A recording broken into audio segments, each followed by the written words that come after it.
rights organizations, legal aid providers, and local advocates, including Tennessee Justice for Our Neighbors, to ensure that those affected are informed of their rights and have access to legal support. They will be speaking later to share resources. To our immigrant, refugee, and undocumented neighbors, we want to remind you that you have rights regardless of your status.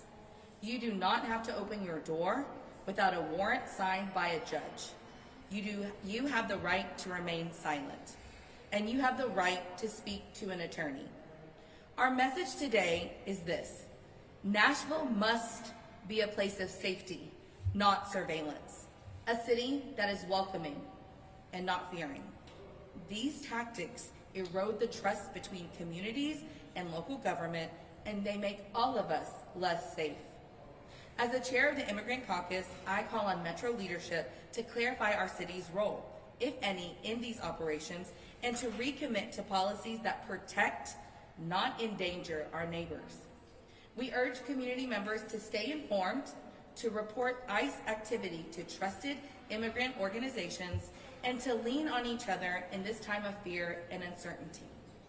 We want to remind you that we stand with you, we fight for you, and we will not be silent. And I want to remind everyone that you belong. Thank you so much, and now I will have Councilmember Sandra Sapova coming in. Hi everyone, I am Councilwoman Sandra Sapova of District 30, and I want to thank all of you for being here and all of our partners and advocates who are joining us here today.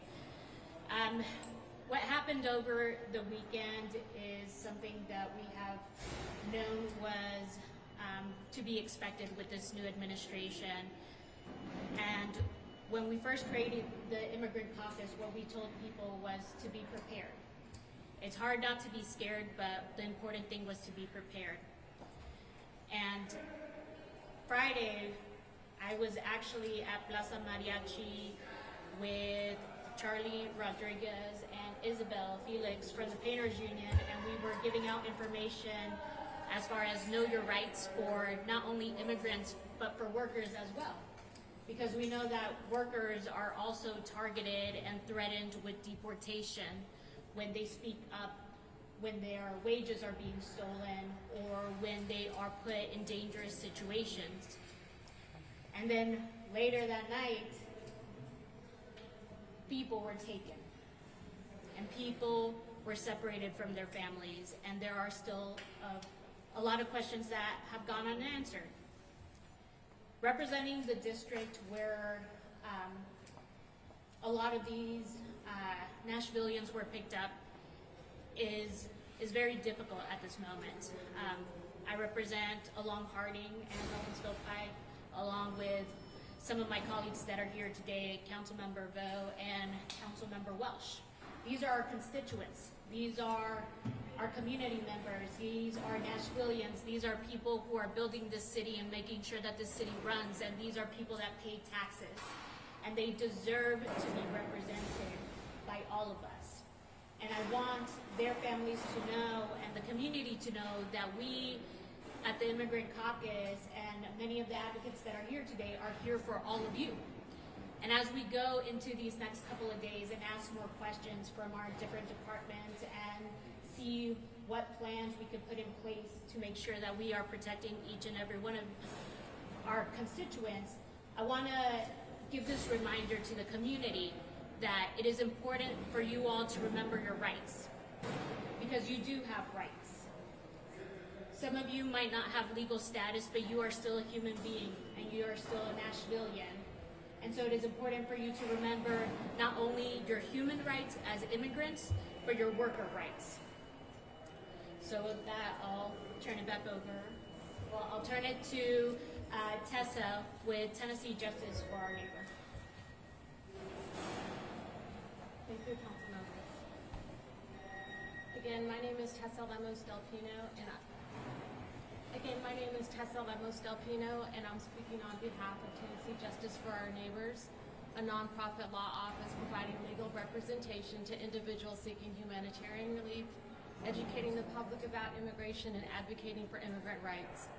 Joining me today is Casey Bryant, Executive Director of AIR, which is Advocates for Immigrant Rights, an organization with offices in Memphis and Murfreesboro that fights for the dignity, safety, and inclusion of immigrants in the United States, especially those marginalized through representation and advocacy. Also joining me is Lisa Sherman Luna, Executive Director of Tennessee Immigrant and Refugee Rights Coalition. We're gathered today in response to the actions of the Tennessee Highway Patrol on May 4th when it collaborated with ICE in targeting and the detention of individuals based on their immigration status. This event has deeply shaken our communities. We are outraged, and we're here to say clearly and unequivocally, this is not what public safety looks like. Let's be clear, immigration law is federal law.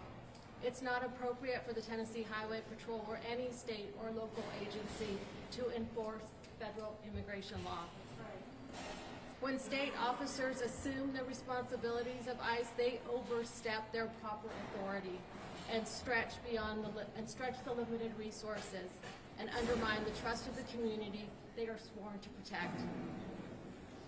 We all have limited resources and capacity, law enforcement, advocates, service providers, and families alike.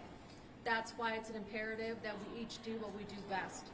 Local and state law enforcement should focus on protecting public safety, not deporting our neighbors. Immigration matters should be handled through the federal process, not through arbitrary roadside stops and racially motivated detentions.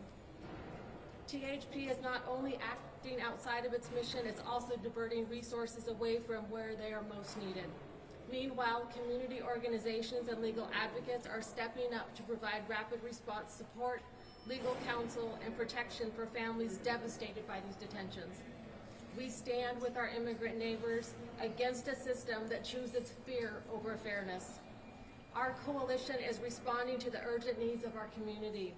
Rapid response teams are gathering information to allocate resources where they're most needed, and we are working together to support those who are impacted. We call on Governor Bill Lee and the Tennessee Department of Safety and Homeland Security to immediately explain the goals of this collaboration with ICE, and we call on our community to stand with us, because this is not just about immigration. It's about justice, dignity, and the right to exist without fear. Yes. To our community, in the immigrant community, you are not alone, because we are here to support you. If you were directly impacted by the ICE detentions over the weekend, you must reach out to legal service providers now. Tennessee Justice for Our Neighbors has joined forces with Turk and our Welcome South partner, Advocates for Immigrant Rights, to screen individuals for bond eligibility and representation in bond proceedings. AIR has significant experience representing individuals in bond hearings and is willing to step forward and join this effort. Turk will act as the initial point of contact for families impacted by these detentions. Tennessee Justice for Our Neighbors, Turk, and AIR will be coordinating together to provide legal representation as capacity permits. If you are an attorney with immigration bond experience who is willing to provide pro bono or low bono representation in bond proceedings, please send an email to volunteer@tnjbond.org. If you or a family member was detained, please reach out to Turk's Legal Resource Line at 615-414-1030 to be referred for representation. I also urge you to be cautious. Do not share private or personal information unless you know it is protected by attorney-client privilege.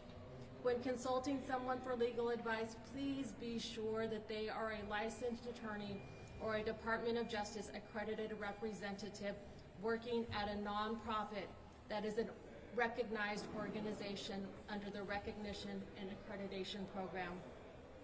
The roster of this program can be found on the justice.gov website, and I'd be happy to point you directly to that. Thank you.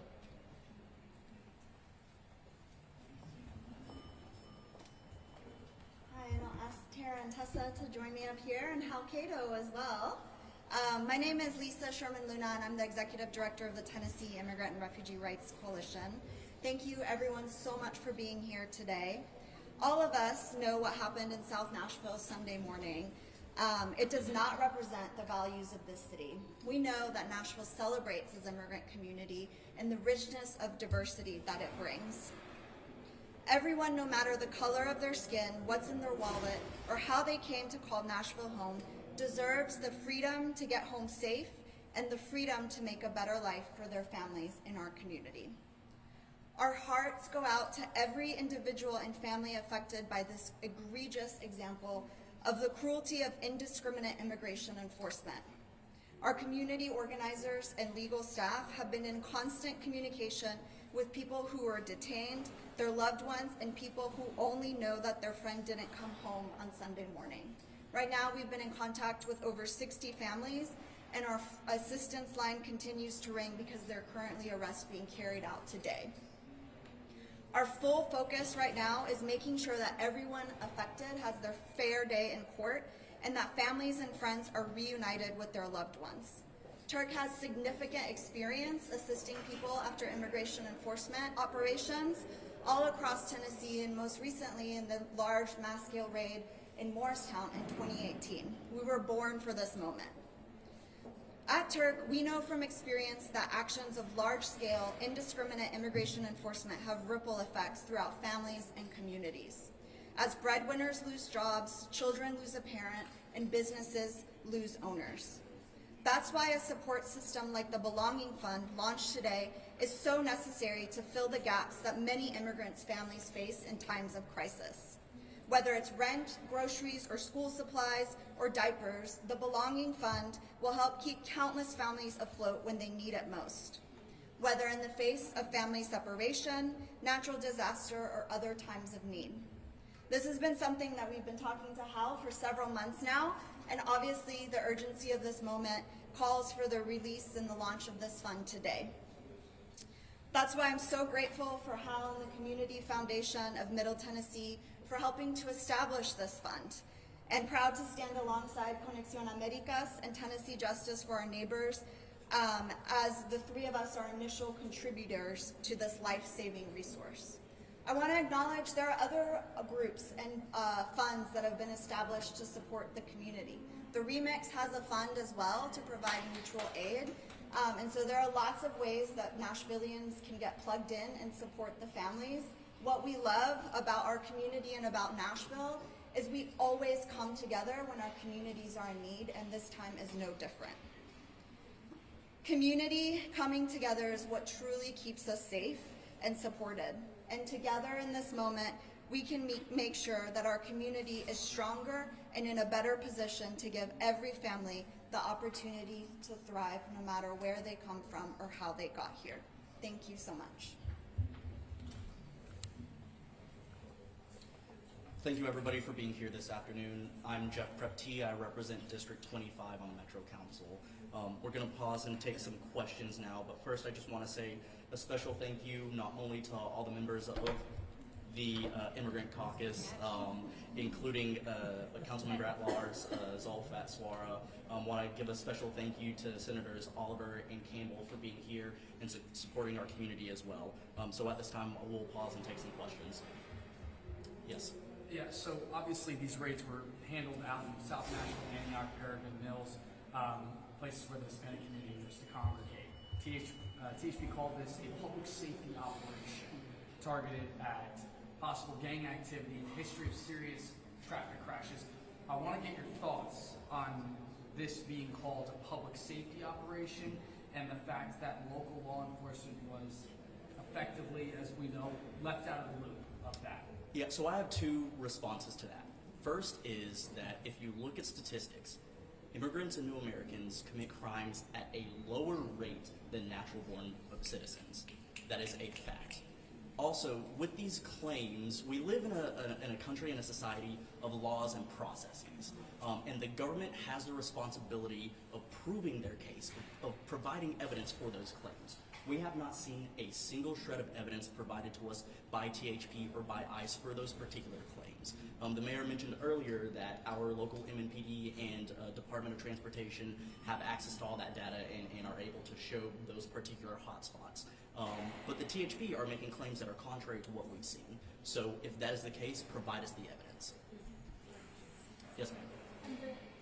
Mayor O'Connell has stated 3 times that MNPD did not participate in this operation. Obviously, there's a meeting set up later this week to kind of have more accountability. Do you think that the mayor's response has been adequate, or what is missing in terms of transparency? Yeah, so I think that our role as council members is distinct from the role of the mayor's office. Particularly with the specially called meeting that we'll be holding on Wednesday, our goal is to suss out and specifically get those particular answers and see what is in place, what communications had taken place, and what had not. So our role is distinct and independent from the mayor's office in that. And I do want to add some more information for community members who might be attending and other council members who will be attending. There is a public comment period at the beginning of all committee meetings, so community members have an opportunity to speak during that time. There are only 8 minutes allocated by the rules to be able to do that. But Chair Evans has encouraged people to send in testimonials to her email. That's erin.evans@nashville.gov, in which she will be compiling all of that and putting it on council members' desks. So for those community members who might not get the opportunity to speak, you do have an opportunity to submit testimonials to the chair of the committee. What are you all planning to do in the chamber as legislators to respond to this legislatively or prevent something like this from happening again in Davidson County? Yeah, so I think one of the most important things that council plays is oversight of our institutions. So again, in the specially called rules meeting, making sure that we are getting the information that we're requesting, seeing what communications have and have not taken place. With regard to any particular legislative action, that's something that we'll be taking into consideration. One of the things that we also have to take into consideration is the new state law that takes effect July 1. But with that, we stand ready to fight for our community, regardless of what that means for us. Yes, sir. Do you feel as if the state of Tennessee is targeting illegal immigrants, specifically those in the Hispanic community? Yeah, so what I'll say to that is what we have seen broadly across this state and across this nation is more insidious than just targeting our most vulnerable communities. It is a direct assault on our foundational and fundamental principles of the American dream. An American dream that myself and everybody standing here before us is a product of. And we are working to make sure that that American dream is a reality for every single person in every corner of our community, regardless of their immigration status. What we are seeing from this federal administration is a fundamental misunderstanding or an inability to understand the American dream. And we stand ready to continue to fight for that and to remind every single person in our community, regardless of their immigration status, that you are welcome, that you have a place here, and that you play a fundamental role in American society. Can you elaborate on how that July 1st law that will be taking effect then might impact the work that you guys do in terms of supporting immigrant communities? Yeah, so the law, in essence, provides for criminal liability for any person on a local level who votes for what is a sanctuary city. There has been a lot of legal research and thinking into how we respond to this, and so those are ongoing things that we'll be ready to discuss further whenever the law takes effect. Yes, sir. Would the senator be able to answer a question real quick? Have you been in contact with the governor at all? Have you spoken to him about this, and what has he been able to tell you Senator Oliver. about this situation, what happened in the city? Because obviously we've seen the past special session, they have had multiple bills to target immigration in the state, so what has the governor been able to tell you from what you've been able to have? So the governor has not told us anything. Moreover, I find it surprising that we haven't heard at all from the governor. I would think that the governor would want to respond to this as it's involved the Tennessee Highway Patrol. But, you know, it's alarming to us. We have sent a letter as the Davidson County delegation to Metro and, to the governor and to the Highway Patrol asking specifically who was apprehended, why did they do this, what was the genesis of this, and we hope to hear back soon, and we'll let people know what we hear. Quick follow-up to that. Are you guys going to be following up with THP because obviously the reasons for all these stops were minor traffic violations. Is this something you guys are going to be looking closer at as far as the reports and stuff? I mean, 150 traffic violations at that particular corner on that night, come on, that's absolutely ridiculous. So I think that was the excuse that was being used to pull people over, sure. Yeah, and in our intake with all the families, there's not been a single person that we've been found that's been cited under state law. They've all had civil immigration charges. So it was a trap, quite frankly. It was a dragnet that led to people being picked up based on their skin color and immediately turned over to ICE to be held on civil immigration charges. You know what the majority of the people that were picked up are children or over age, or there any children that were detained at all?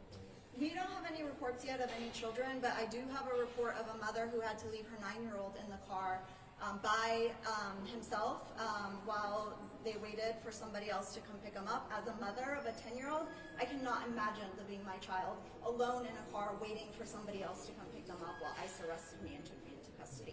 This is not keeping anyone safe, and it is not a reflection of our values, and there are serious questions that I'm sure we're all going to be asking of THP and the governor, and the use of Tennessee taxpayers' resources to separate families in this way.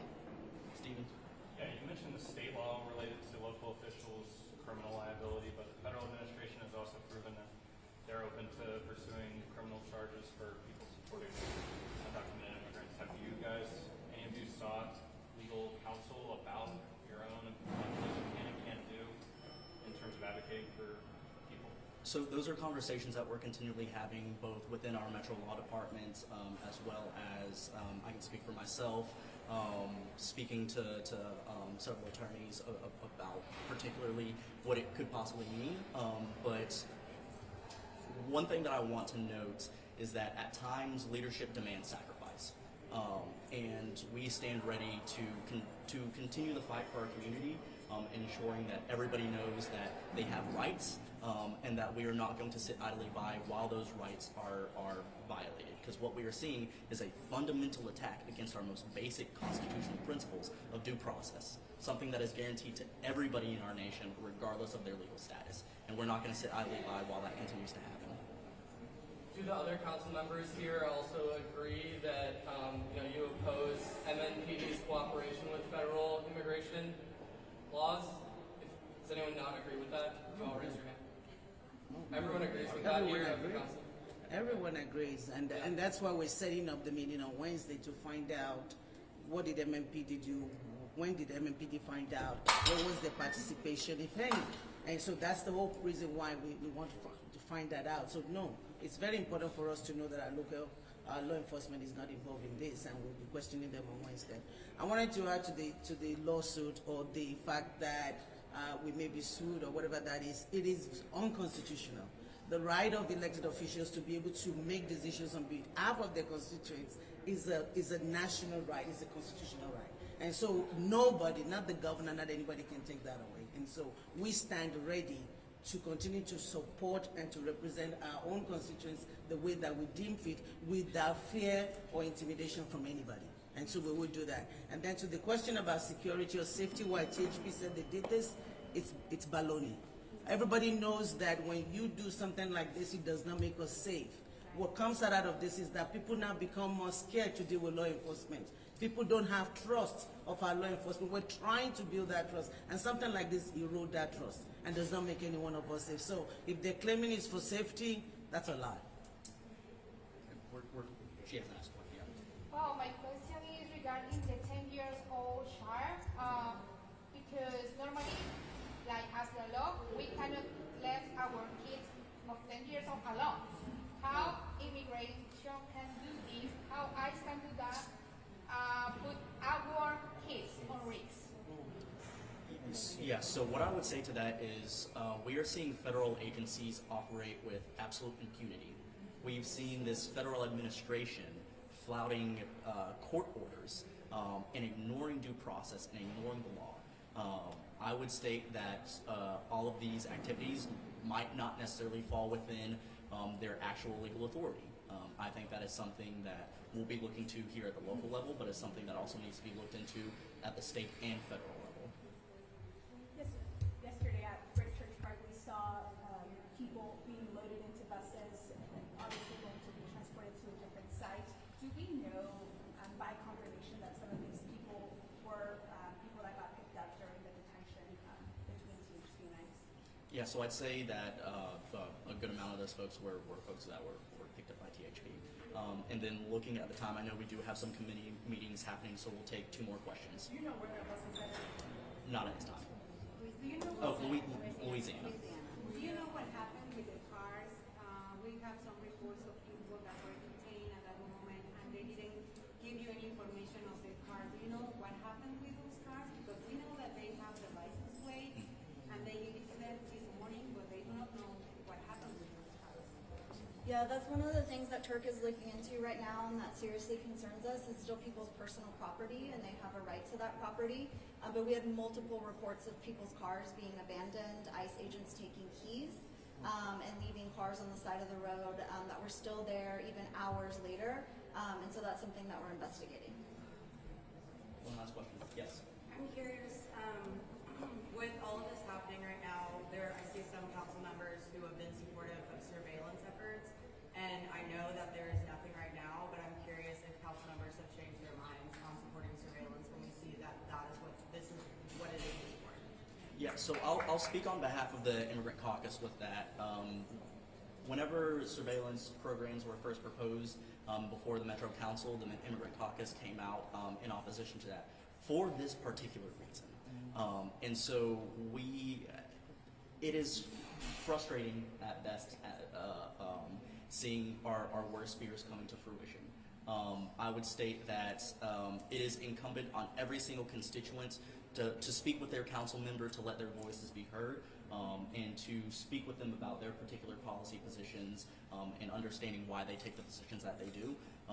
But this is a moment where we are focused on providing the resources to our community, understanding how our public policy affects the way that our institutions operate in our city, and really administering our public policy in a responsible and meaningful way that really is targeted towards ensuring the safety of every single person in our community. And to that end, I want to reiterate to every single person at home who is watching who is fearful right now. We understand that fear. That fear is personal to us as well. But know that you are not alone in this, that we stand with you, and that we will stand in front of you and continue to fight for your right to exist in this country free of harassment from an authoritarian government. Thank you all so much for being here.